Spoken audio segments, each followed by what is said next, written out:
nosaltres deixava de baixar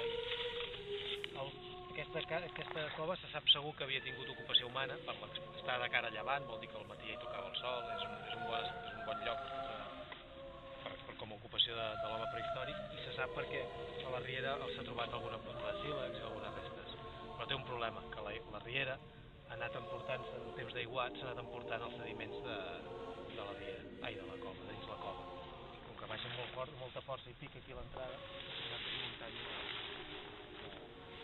tot el que pugui ser interessant d'aquestes estrats que es van dipositant per l'ocupació humana i baixa la riera més avall. Com que tampoc no està fitat i està una mica brut, us proposo que ja que som aquí anem a la cova i baixarem un tros de riera i llavors ja tornarem a fer l'itinerari que també baixa la riera més avall. Com et deies, el nom de la cova és? Cova o Baume de Can Muntaner.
Massa bé, sé que li va voler fer un regal al seu home, la mare dels camps, que són els propietaris de quasi tot aquest territori que envolta Olivella, totes les vinyes i tot això, són els pazos.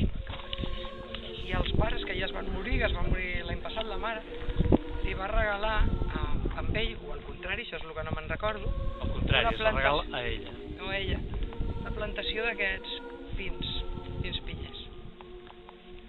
S'ha fet aquest bosc immens, que és diferent. El mires de lluny i sembla un llac prehistòric. Sembla com, si el mires de lluny, sembla on vivia... Sí, com un llac prehistòric. Sí.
Cartufo.